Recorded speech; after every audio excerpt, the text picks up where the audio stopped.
Today's Mercedes-Benz interview of the day brought to you by Mercedes-Benz. Celebrate the journeys that bring us closer together. An exclusive offer on a vehicle you'll adore.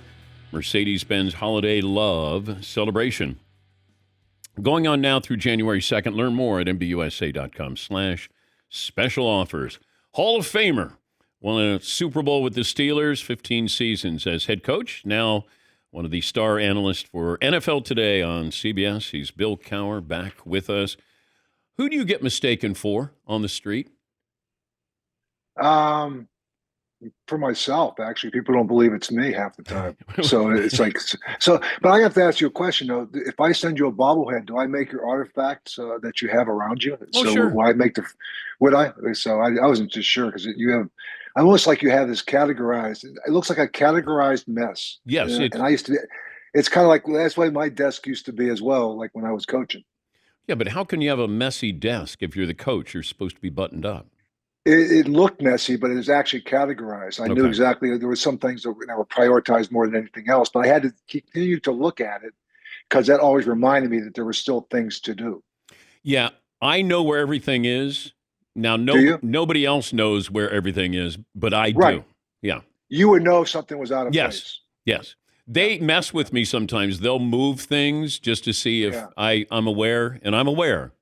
I'm aware. So I'm gonna send you a bobblehead, and the first thing I want to do is find out somewhere in that categorized mess that you have. Okay. I know that I've been placed there, and there's a reason I was placed where I was placed. All right. So I will do I- it, but you might have to find it. Like, I will recognize it only when I recognize it after I come on. okay. I will then ask you in the course of answering a question that you may have, which we will do this shortly. I will then ask you the reason why I was placed there. Okay. But you don't get mistaken for anybody, like any famous person, No, actor. no. It's funny though, Dan. It's funny because I when I came to New York and I walked down the street and I would walk in and they would stop me and they'd say, "Hey, well, aren't you?" And they would just, I know you. Do I know you? I go, yeah. I said, football? I go, no. They go, no. Oh, you're that Time Warner cable guy. I go, so I was a Time Warner cable guy for a couple years. I go, football? I go, no, not football. You're that Time Warner cable guy. I go, well, yeah, I am. I was. But the reason I'm the Time Warner cable guy is because of football. Okay, so I was mistaken for that Time Warner cable guy. I love that.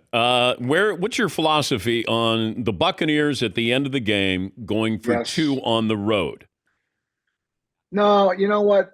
I go back and it's so funny because I thought about this last night and I think about it again this morning. Is Marty Schottenheimer, who was my mentor, he always said to me, when it comes down to making a decision, don't think of plays, think of players. And so I'm okay with what took place. I mean, I think from Okay. Todd's standpoint, I've watched it down through the years, and you talk about go for 2, but the 2-point play.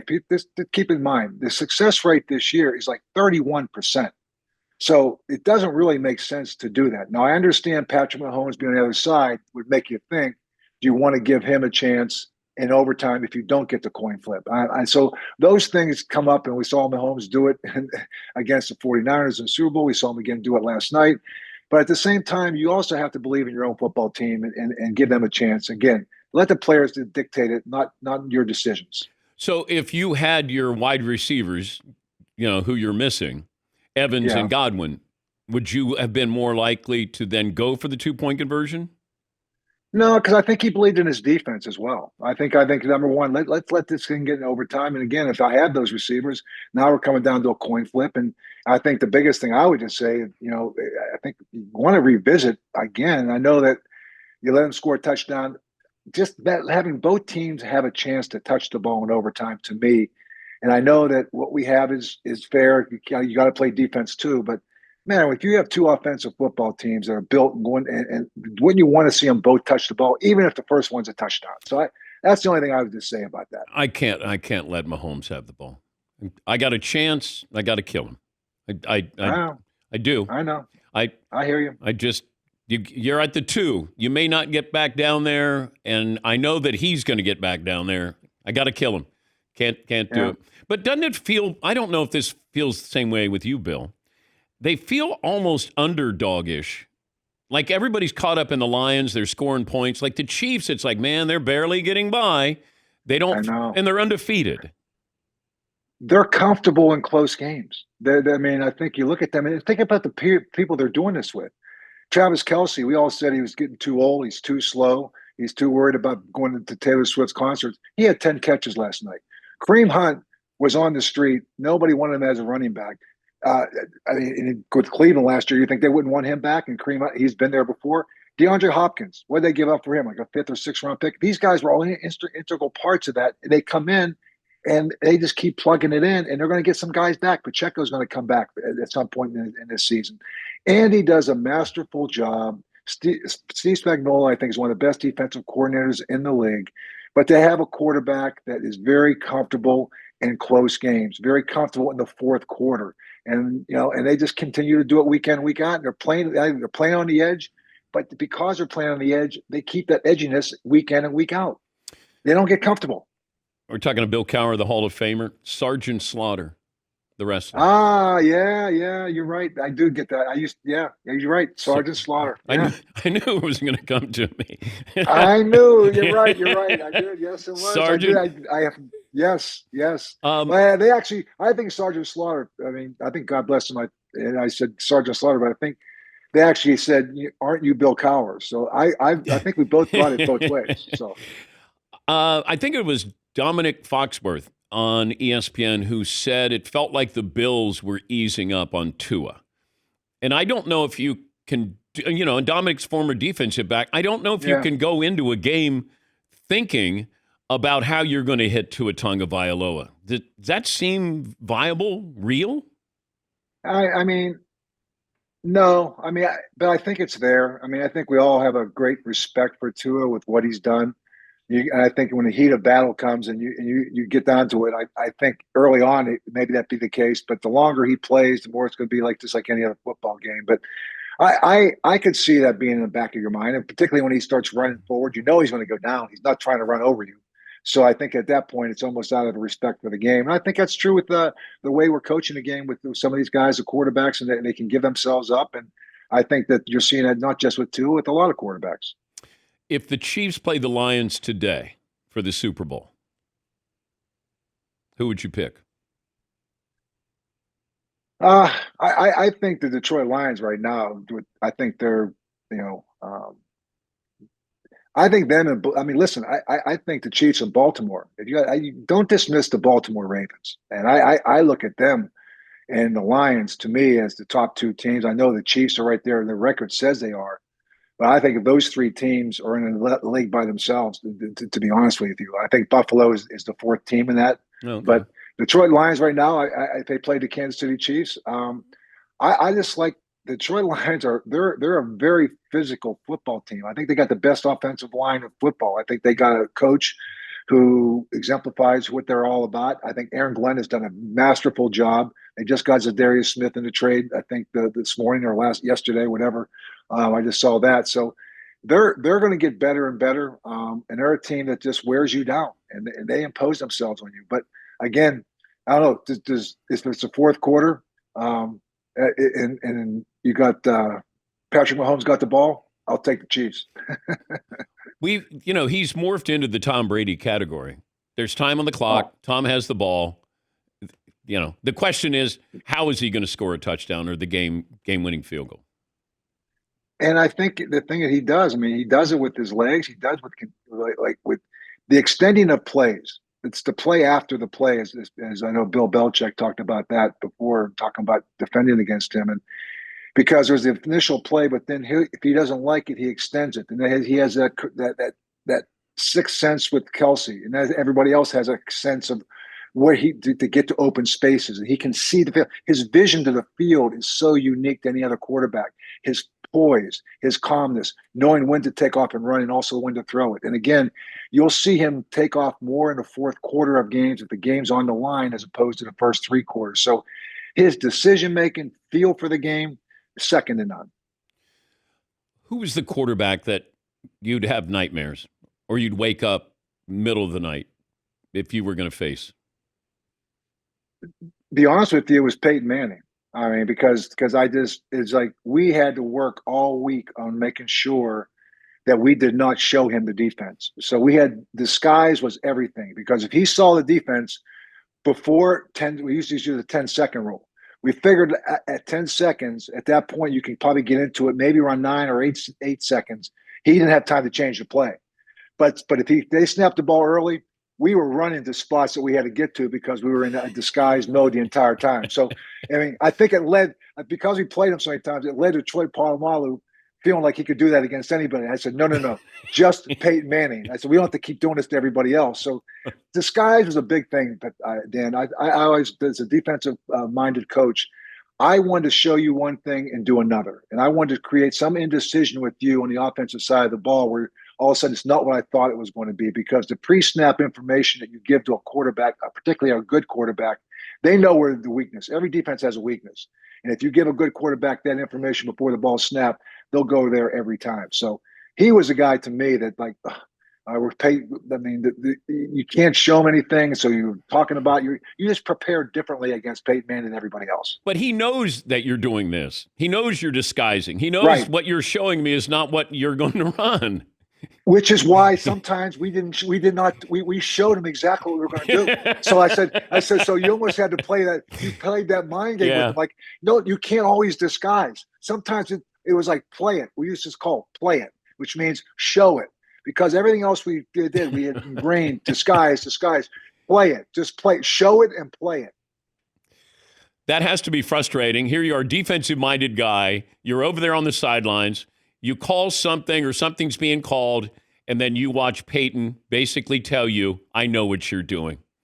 Yeah, I mean, and I said, okay, we showed it too quick. We could stay, it's almost like I said, even if you're late getting there, just be, I'd rather you be late. I'd like, let him, like, okay, let's give it up. I mean, we had guys running, every ball was snapped. They had people going places. We had people going things. It looked like just a bunch of pieces moving like in that. And it was like a moving piece of art unfolding before your eyes. I don't know if you were the coach. I think the Steelers had a defensive back or got a defensive back, and he knew one of Peyton's signals. He had played with Peyton, and then he was telling everybody, hey, when he does this, it means this. And then Peyton called that. And then Peyton did something different and scored a touchdown. Right. I mean, and he used to call Omaha, and I used to think when he started calling a lot of different signals, it was like whatever he's pointing to people, and people start pointing like, okay, protect him. I'm going, they're going to run the football. He's not protecting anybody. They're there. I go, when he starts pointing to people, like, oh yeah, if this guy comes with that kind of, I go, it's not even going to be a pass. Like. It's the other. You play the game on the other side too. There's a lot of like little parts of the game. The art of the craft is to kind of try to mislead people with what you're doing prior to the snap. The Steelers, how are they looking?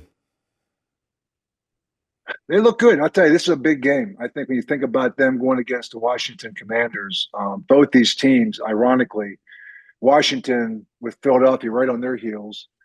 Pittsburgh, Baltimore, right there, and they both play the team that they're holding off next week. So it's a very defining game. I think when you look at who Washington has beaten, you look who Pittsburgh has beaten.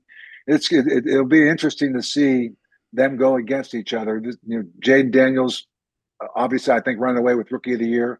I think Russell Wilson falling into this offense right now and feeling comfortable with each week. We'll see what happens today. I know they're looking to try to get another receiver to go with George Pickens, and the defense of the Pittsburgh Steelers has been solid. TJ Watt, I think, is his numbers may not be up there, but he has won more games in the fourth quarter with big plays. I think he's still the defensive player of the year when it's all going to be all said and done. They're solid in every phase. I mean, they got the kickers. I think the best kicker in the game. But this will be a very defining game. Probably the toughest team they faced all year. Yeah, I'm wondering. Having TJ is such a weapon. How do you use him differently at the end of a game? I think at the end of the game, you let him get back to where he's comfortable. And I think that's the biggest thing with him. I think he's one of those guys you say, okay, well, they're going to put two people over there. Let's drop him in the coverage so we can get more people off the other side. But you know what? What does he do best? When you give him the freedom to have a feel for the game and let him be able to do what he has to do. You know, he was like Kevin, and I never had the opportunity, but it's like Troy Polamalu. Like, you don't want to harness a guy like that, Oh, and you you don't were want going to to let say them. Kevin Green? That was the other guy? No, I was Kevin Green. And Greg Lloyd was that type of guy. Greg Lloyd was a guy you moved around. You wanted to get him to be where he was able to rush the quarterback. That's what he did best. Ideally, you like to get him in a one-on-one situation, and that was the thing we try to do, is move him around to get him a one-on-one situation. You see TJ sometimes go to the left side, or to the right side, but he's a left defensive end, and if he uses up two guys, then you want to be able to have the complementary guy on the other side. They got that Highsmith right now. He's back playing. So I just think with a guy like TJ, don't try to do too much. Let him be himself. Let him get comfortable and give him the freedom to really to make plays. And don't try to harness him. More likely to have another Lawrence Taylor or another Reggie White? Well, Lawrence Taylor, I mean, TJ is like a Lawrence Taylor. I mean, Lawrence Taylor, I had Derek Thomas in Kansas City, and Derek Thomas was one of those types of guys. And Reggie White, though, to me, to be quite honest with you, I think he's the greatest defensive player to ever play the game. And Reggie White, you can line him up outside, you can line him up over the center. And they did that a lot. And Reggie White was one of those guys that you just put him on the straightest path to the quarterback, which is like put him inside, because he's going to run over anybody that's in front of him. He'll get there quicker than the guy from the outside.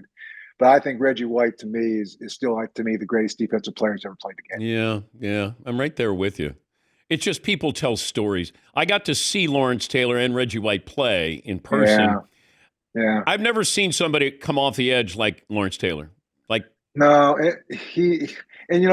used to sit there and take Derek Thomas, and it's funny, Dan. I said, Derek, if you could play the run like Lawrence Taylor plays run, like, you both are great pass rushers, but Lawrence played the run. Lawrence he could go across the tight end's face. He'd go into that backfield. He could take out two blockers and still make the tackle. He played the run as passionately as he rushed the quarterback. And so he was that type of guy that, again, another guy, if he was supposed to drop, he would rush. And sometimes with Derek, I would call defense, and I'd say, Derek, you were supposed to drop. He goes, Coach, why would I drop? I can get to the quarterback before he can get to. I go, but what if he throws in a flat? And he goes, I'll get there before he gets his chance to throw it to the flat. I go, all right, okay. Again, great players, giving them the freedom to let them express themselves and make sure the other guys around them understand that, like, he's a special player and he's going to make all of us better. Well, how are we going to know what he's going to do? No one knows what he's going to do. And if we don't know what he's going to do, how's the offense going to know what he's going to do? Just have to be ready to cover up for when he does something he probably shouldn't be doing. Great to talk to you, Coach. I'll look forward to the bobblehead. I'll place it strategically in front of me. And I'll come back next month, and I'll make sure I find out somewhere in that compartmentalized mess that you have. Yep. I want to know the reason behind why I was placed where I was placed. Absolutely. I'm on it. Okay. Thank you, Coach. All right. That's Bill Cowher, Hall of Famer. We'll take a break. Phone calls coming up. And do we have done or not done? Don't. It's teams that are done. Oh, done. And I'm back in. All new segment. I'm back in. Okay. And phone calls coming up after this.